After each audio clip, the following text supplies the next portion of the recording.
جس میں یہ معیار نہیں پایا جاتا وہ سب کچھ ہو سکتا ہے مگر ولی نہیں ہو سکتا۔ دوسرا معیار آپ کی خدمت میں عرض کیا تھا کہ اللہ نے کہا کہ جو بھی تمنائے موت کرے وہ اللہ کو کرے۔ اگر کوئی تمنائے موت نہیں کرتا، موت سے ڈرتا ہے، تو اس کا مطلب یہ ہے کہ وہ ولی نہیں ہوتا۔ ولی وہی ہوتا ہے جو موت کے سامنے سینہ سے پر ہو کھڑا ہوتا ہے، جو اپنے تمام تر کیفیتوں کو ایک طرف رکھے اور موت کو موت نہ سمجھے، وہی اللہ کا ولی ہوتا ہے۔ تیسرے صفت پر آپ کی خدمت میں عرض کی تھی کہ ولی کو ہوتا ہے اس کو کسی قسم کا کوئی خوف نہیں ہوتا۔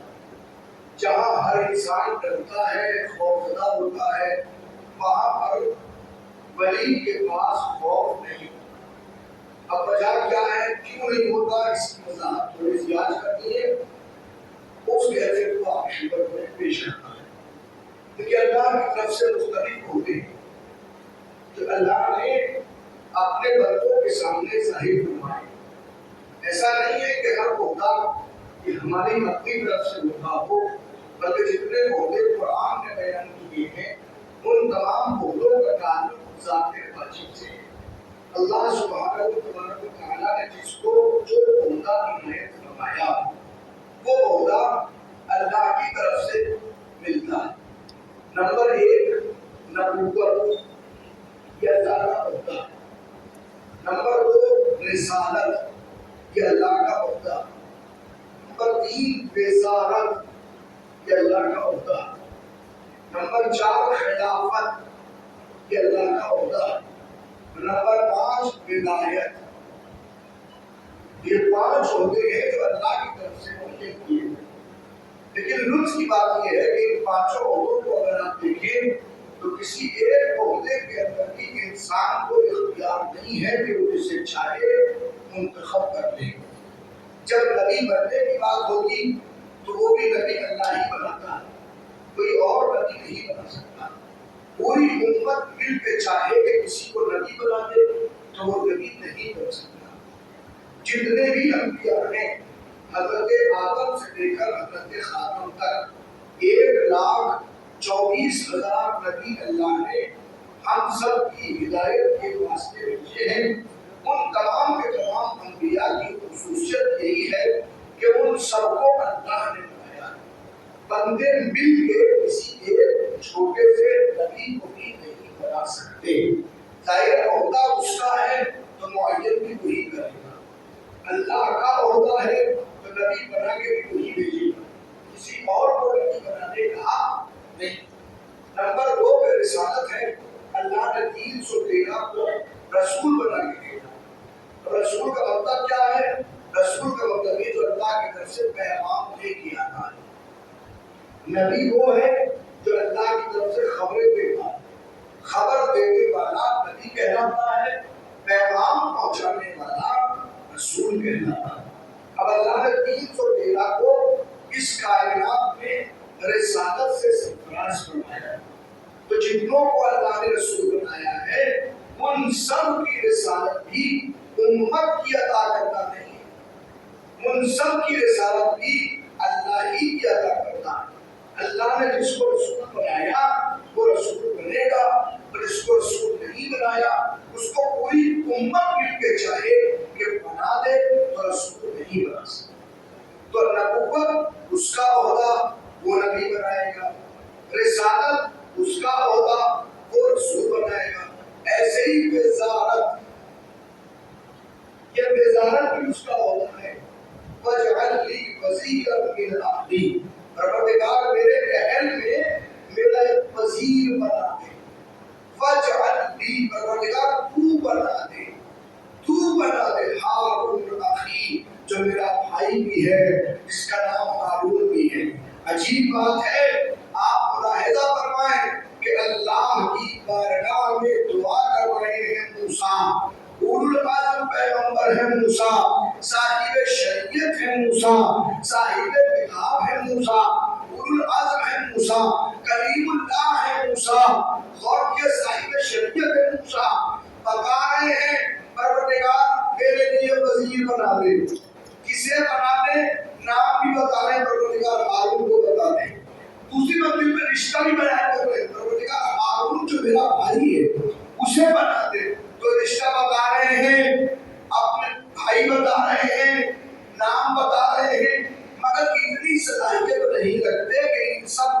باوجود اپنا وزیر خود سے بنا سکے. توجہ فرمائیے گا, اپنا وزیر خود سے نہیں بنا سکتے. تو جب موسیٰ جیسا نبی اپنا وزیر اپنی مرضی سے نہیں بنا سکتا تو امت مصطفیٰ کا وزیر اپنی مرضی سے کیسے بنا سکتی ہے؟ ممکن نہیں ہے. یہ کون بنائے گا؟ یہ اللہ بنائے گا. تو نبی کون بناتا ہے؟ اللہ بناتا ہے. رسول کون بناتا ہے؟ اللہ بناتا ہے. وزیر کون بناتا ہے؟ کہ وزیر بھی اللہ بناتا ہے. اور یہ چوتھا عہدہ ہے خلافت. یہ خلافت بھی اللہ کا عہدہ ہے. کوئی خود سے چاہے کہ ہم کسی کو خلیفہ بنا دیں تو خلیفہ نہیں بنا سکتے. جب نبی کی تعداد کا مسئلہ ہوا تو 1,23,999 حضور کے علاوہ ایک پورے 1,24,000 انبیاء. رسول کی تعداد 313. وزیر کی منزل پہ صرف ایک جناب عامر. اور جب خلافت کی منزل ہو تو خلیفہ 4. خلفاء 4. مولانا بکتیار کا مشہور زمانہ کون ہے جس کو میں نے کبھی آپ کی خدمت میں عرض نہیں کیا کہ مولانا نے فرمایا انا رابع الخلفاء, میں چوتھا خلیفہ ہوں. من لم یقل فعلیہ لعنۃ اللہ, جو مجھے چوتھا خلیفہ نہ کہے اس پہ اللہ کی لعنت.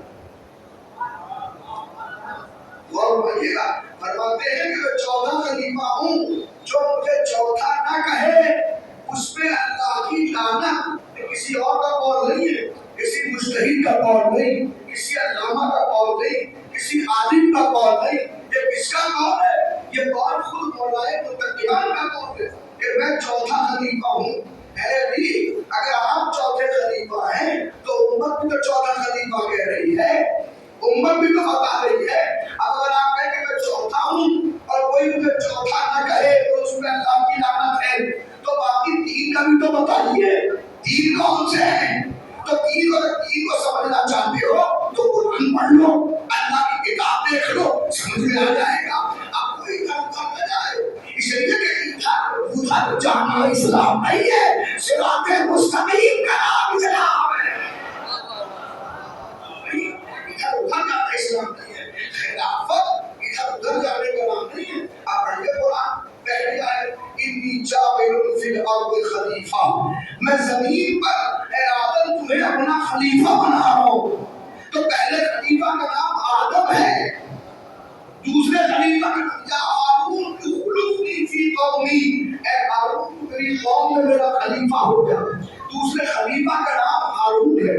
یا داؤد انا جعلناک خلیفۃ فی الارض, اے داؤد ہم نے تمہیں زمین پر اپنا خلیفہ بنایا.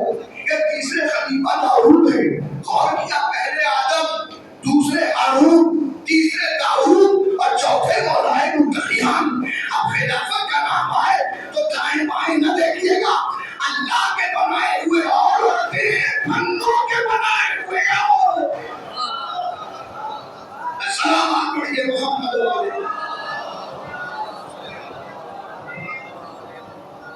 قرآن کو دیکھتے, قرآن کسے کہتا ہے؟ تو 4 عہدے سامنے آ گئے, نبوت 1, رسالت 2, وزارت 3 اور خلافت 4. اب 5واں عہدہ ہے ولایت. اگر آج اس کو وضاحت کر سکا تو یقیناً بہت اہم مرحلہ سامنے آ جائے گا.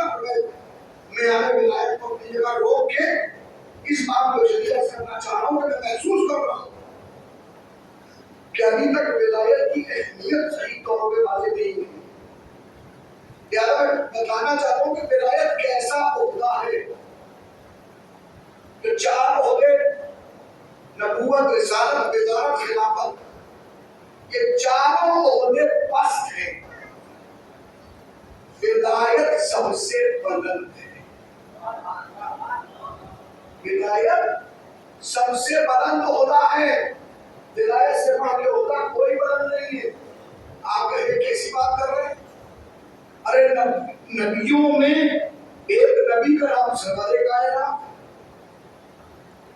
رسولوں میں ایک رسول کا نام سرور کائنات، چلیے وزیروں میں اسے دیکھی ہوتا ہے خلافت کا مسئلہ ہوا تو خلافت میں چلیے حضور سرور کائنات نہیں ہے، لیکن دو عہدے میں سرور کائنات ہیں، اور یہ کنفرم ہے کہ اس کائنات میں اللہ کے بعد اگر کوئی سب سے عظیم شخصیت ہے تو اس کا نام حضور سرور کائنات حضرت محمد مصطفیٰ۔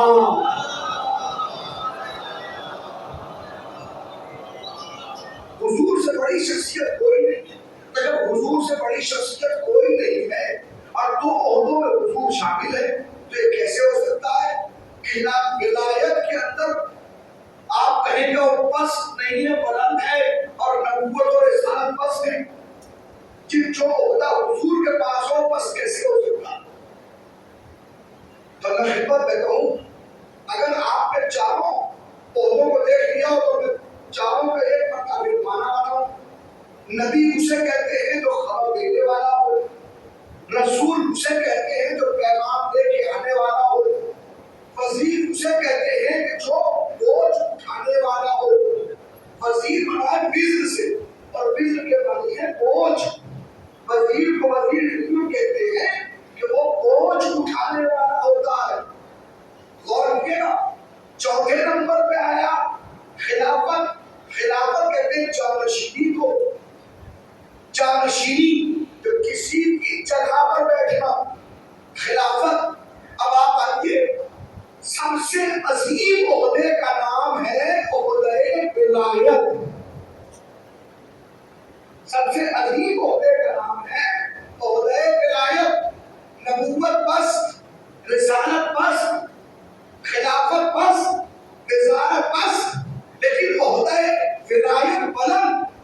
آپ کہیں کیسے؟ دلیل کیا ہے؟ تو میں کہوں گا دلیل یہ ہے کہ آپ اللہ کو نبی نہیں کہہ سکتے،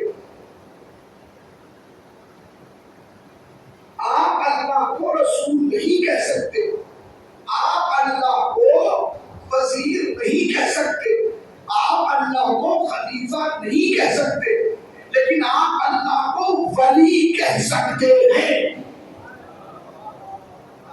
کہہ سکنا تو میرا بلکہ اللہ کو ہی ولی کہنا پڑے گا۔ اور بھائیے گا اس لیے جب بلند والا کیوں کہتے ہیں آپ اللہ نبی ہے تو نبی اسے جو خبر دینے والا ہو، اگر اللہ نبی ہو تو کس کی خبر دے گا؟ اللہ کو اپنے رسول کو جو پیغام لانے والا ہو تو اگر اللہ رسول ہو کس کا پیغام لے کے آئے گا؟ وزیر جو بوجھ اٹھانے والا ہو تو کون اتنا بڑا ہے جو اپنا بوجھ اللہ کو دے گا؟ جانشینی تو کون اتنا بڑا ہے اس کا جانشین اللہ بنے گا؟ لیکن ولایت کا معنی یہ ہے، قرآن کی سورہ مائدہ آیت نمبر 55 حکمہ انما ولیکم اللہ ورسولہ والذین آمنوا الذین یقیمون الصلاۃ ویؤتون الزکاۃ وهم راکعون۔ اللہ تمہارا ولی، رسول تمہارا ولی، اور وہ صاحبان ایمان تمہارے ولی ہے جو نماز قائم کرتے ہیں اور حالت رکوع میں زکات دیتے ہیں۔ تو گویا اللہ نے اپنی ولایت کا اعلان کر کے اس بات کو بتا دیا کہ جو عہدہ مجھ اللہ کے پاس ہو اس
اللہ ولی رسول ولی اور آسانی کے ساتھ علی ولی، اللہ ولی رسول ولی اور علی ولی، یہ تین ولی ہیں، تین ولی کی ولایت کا اعلان کیا۔ اب عجیب بات ہے، عجیب سی کیفیت کے سامنے آتی ہے اور بڑے عجیب عجیب قسم کے اعتراض سامنے آتے ہیں، اور خاص طور پر محرم آتا تبھی آتے ہیں۔ بہت پرانا اعتراض ہے کہ بعد تقریباً 11-12 سال ہو گئے مجھے تقریباً اس پہلے جو بھی قرآن کی سرکار کے حوالے سے پڑھی تھی تو وہاں میں نے اس بات کو پڑھا 12 سال پرانی میں وہ ایک اعتراض خاص طور پہ پیش ہو اور سنیے آپ، اللہ ولی رسول ولی اور علی ولی، تین ولی ہو گئے، لیکن آیت کو سن لیجیے آپ، انما ولیکم اللہ ورسولہ والذین آمنوا الذین یقیمون الصلاۃ ویؤتون الزکاۃ وهم راکعون۔ اتنی بڑی آیت ہے، ترجمہ بہت چھوٹا سا، اللہ ولی رسول ولی اور علی ولی۔ اعتراض کہاں ہوتا ہے؟ اعتراض ہوتا ہے جب آپ بچوں کو کلمہ یاد کراتے ہیں۔ آپ نے اعتراض دیکھیے، لا الہ الا اللہ محمد رسول اللہ علی ولی اللہ ووصی رسول اللہ وخلیفۃ بلا فصل۔ کلمے کتنے؟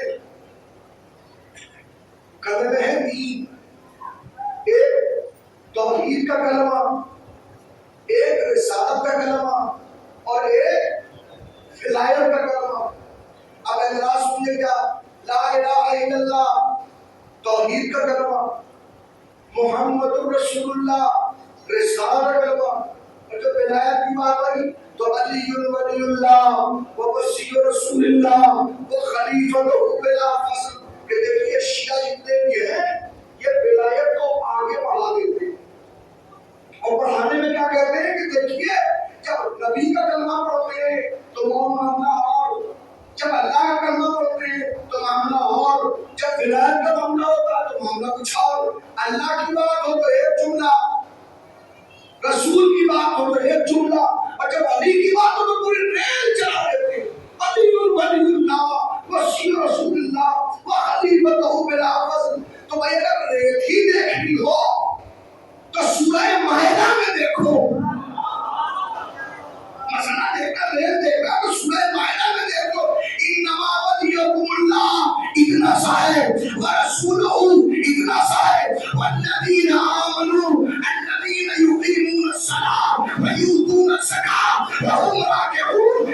اگر کوئی علی سے اتنا ہی پوچھ رکھتا ہے تو جا کے اللہ سے پوچھ ریل کیوں چلا رہا ہے؟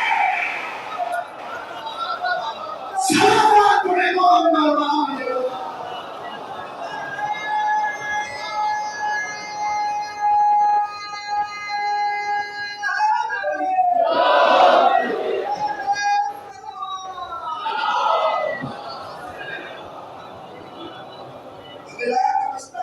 تو جب اللہ ریل چلا رہا ہے تو ریل چلائیں گے، ہم کیوں چلائیں بھائی؟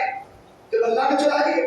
اور پھر یاد رکھیے ایک عجیب بات، میرے نوجوان اس جملے کو یاد رکھیں، اعتراض ہر اعتراض کا جواب ختم ہو جائے گا بس ایک بات، انہیں علی بہت سے بڑھا دیتے ہیں، علی بہت سے بڑھا دیتے ہیں، علی بہت سے بڑھا۔ پہلی بات تو آج تک کوئی حد بتانے والا نہ ملا، آج تک۔ اب جملہ دے رہا ہوں محفوظ رکھیے، بہت کام آئے گا، بہت کام آئے گا، جملہ بہت کام آئے گا، اور جملے کو سمجھتے رہیے، جواب دیتے رہیے۔ ہم نے علی بندوں والا نہیں مانا، ہم نے علی وہ مانا جو اللہ والا ہے، اور اللہ ہم نے وہ نہیں مانا جو کسی اور نے بتایا، اللہ وہ مانا جو علی نے بتایا ہے۔ اللہ مانا علی والا، علی مانا اللہ والا۔ ہم نے معبود کو مانا تو بندے کے بتانے پر، بندے کو مانا تو اللہ کے بتانے پر۔ السلام علیکم محمد علیہ۔ پریشانی یہی ہوتی ہے جب آپ بندہ ہو کے سوچیں گے تو سمجھ نہیں آئے گے۔ علی ولی ہے، علی ولی ہے، اور ولایت کی حیثیت کیا ہے؟ اللہ کیا کروں بڑی بڑی پوچھیں گی لیکن 25 منٹ تو ہو گئے پڑھتے پڑھتے بہت تفصیل میں نہیں جانا مجھے چونکہ جلوس کا مسئلہ بھی ہے، لیکن ولایت کی حیثیت کچھ اہم مرحلے پر سامنے جب آئے گی تو سمجھ میں آئے گا۔ علی ولی ہے اور ولایت کا دائرہ اللہ نے اپنے ساتھ رکھ کے بتایا۔ اب اگر کوئی ولی کو سمجھنا چاہتا ہے تو پہلے اللہ کو سمجھے، اس نے کیسے کیسے ولی بنائے، کس عنوان کے تحت ولی بنائے، اس نے آپ کو کشنا نہیں چھوڑا، اس نے قرآن میں ہر معیار بتایا ہے کہ ولی کون ہو سکتا ہے۔ آپ اپنی مرضی سے چاہیں کہ بنا لیں تو آپ نہیں بنا سکتے، ضرورت ہے کہ پہلے اس معیار کو دیکھیں، اس نے کس معیار کا رکھا، پروردگار نے ولی بنائے ہی کیوں، کہ میری مجبوری تھی۔ پروردگار کیسی مجبوری؟ تو مجبور ہو نہیں سکتا، مجبور ہو جائے تو خدا نہیں، کہ یاد رکھو ہر مجبوری میری ذات کی بنیاد پہ نہیں ہوتی، کبھی کبھی مجبوری سامنے والے کی وجہ سے ہوتی ہے، یہ مجبوری میری وجہ سے نہیں تمہاری وجہ سے ہے۔ پروردگار کیسی مجبوری ہے؟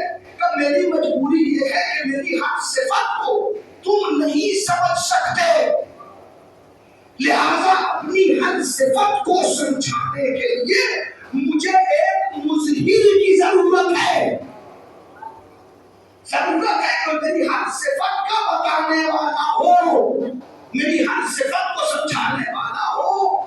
میں تمہارے درمیان آ کے نہیں کہہ سکتا میں کیسا عالم ہوں،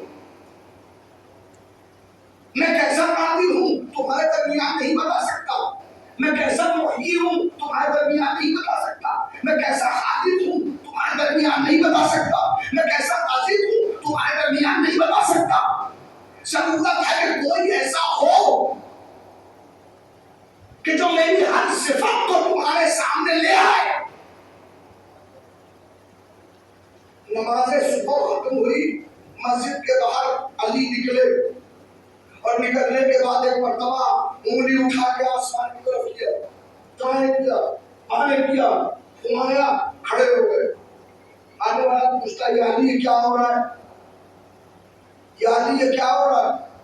مسکرا کے فرمایا پوری کائنات میں رزق بانٹا ہے، پوری کائنات میں رزق بانٹا۔ رزق کیا مطلب؟ آپ رزق بانٹ رہے تھے؟ ہاں ہاں میں رزق بانٹا تھا، ہر کسی کو دے دیا، کہ ہاں ہر کسی کو دے دیا، کہ تمام مخلوق کو، کہ ہاں ہر مخلوق کو، چرند پرند انسان حیوان جنات اسناد ملائکہ سب کو، کہ سب کو۔ سمجھ میں نہیں آئی بات؟ کوئی بات ہمیں دیکھیں گے۔ اگلے دن گھر گیا، گھر جانے میں فاروقہ ایک شیشی اٹھائی چھوٹی سی، اس شیشی کے اندر ایک چھوٹی سی چیونٹی ڈالی، ڈھکن بند کیا اور ڈھکن بند کر کے جیب میں رکھ لیا۔ صبح کو پھر اٹھا، دوڑ کے مسجد پہنچا، علی نے نماز ختم کی، پھر مسجد سے باہر آئے اور انگلی اٹھائی، کبھی ادھر کبھی ادھر، کبھی ادھر گھما رہے کبھی ادھر گھما رہے، اور کھڑے ہو گئے۔ کہ علی کیا کر رہے تھے؟ کہ رزق بانٹ رہا تھا۔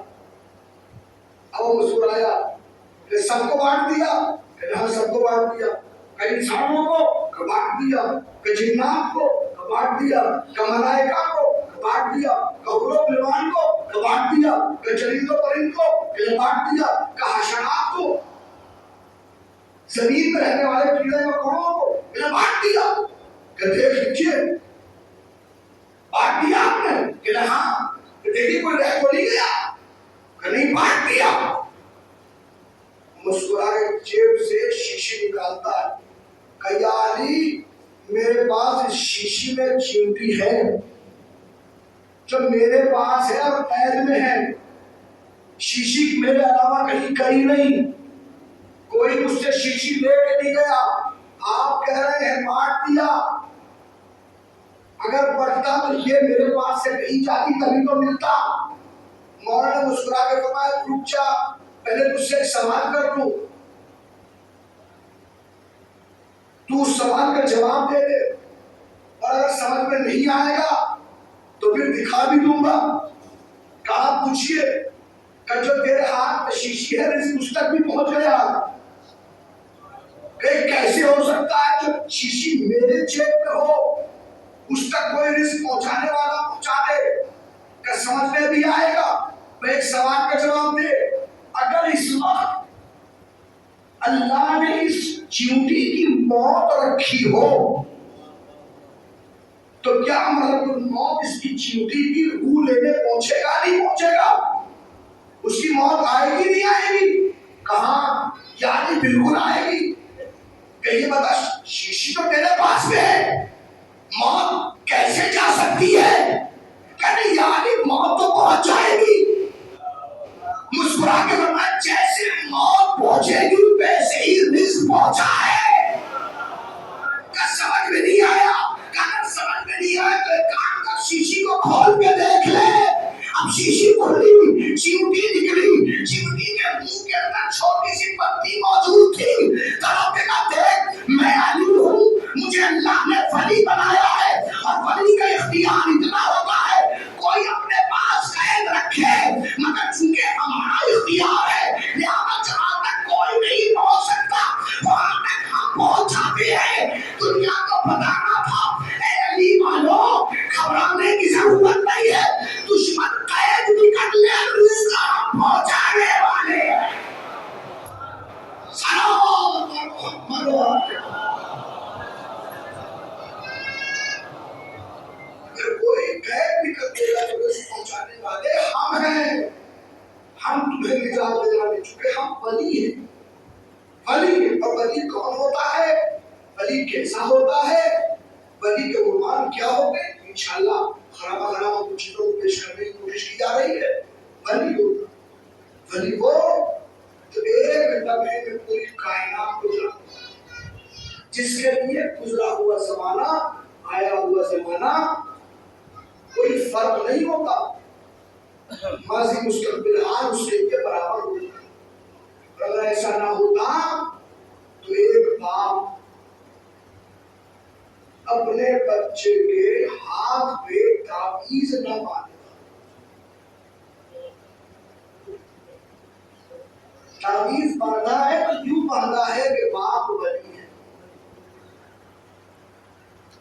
تو جانتا ہے ولایت کی حیثیت کو سمجھتا ہے، لہذا بچے کے ہاتھ پہ تعویذ باندھا، تو یہ کہہ کے باندھا بیٹا قاسم جب بہت مشکل میں ہو، جب بہت پریشان ہو اور تمہارے سامنے کوئی راستہ دکھائی نہ دے تو بیٹا ایک کام کرنا، اس تعویذ کو کھول کے پڑھ لینا، تمہاری مشکل حل ہو جائے گی۔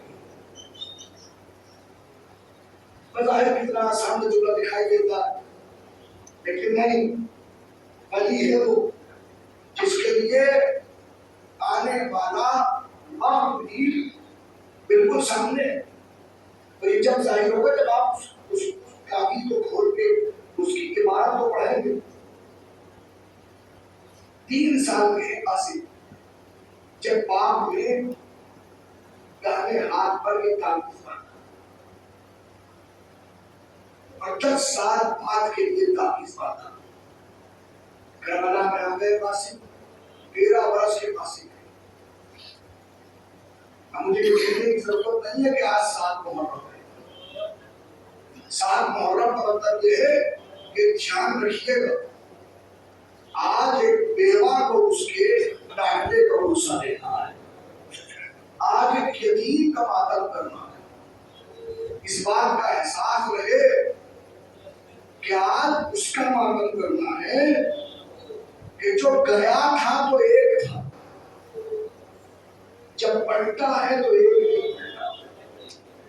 اللہ اللہ رات بھر ام فروا زوجہ مولا حسن مادر قاسم اپنے بیٹے قاسم کو لے کے یہی سمجھا رہی تھی، بیٹا کوئی کمی نہ لے پائے، دھیان رکھنا اگر کچھ کمی ہو گئی تو لوگ یہی کہیں گے یہ باپ کے خون کی تاثیر نہیں، ماں کے دودھ کا اثر ہے۔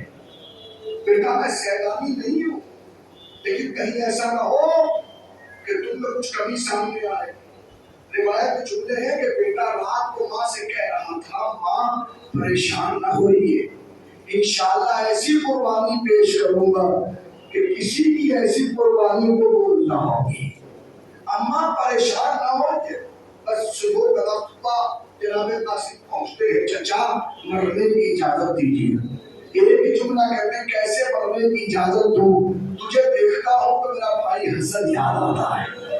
میں تجھے جب بھی یہ چاہتا ہوں کہ میں اپنے بھائی حسن کی زیارت کروں، اس کی خوشبو سونگھوں، تو میں تجھے بلاتا ہوں، تجھے دیکھتا ہوں، تجھے سنتا ہوں. بیٹا ممکن نہیں ہے. روایت کے دوپہر والی ظہر کا وقت گزر گیا اور اب روایت کے جملے سنے. مختم کہہ رہا ہے کہ باہر خیموں کے ایک طرف جناب علی اکبر کھڑے تھے، ایک طرف جناب ابوالفضل عباس کھڑے تھے اور دونوں آپس میں باتیں کر رہے تھے.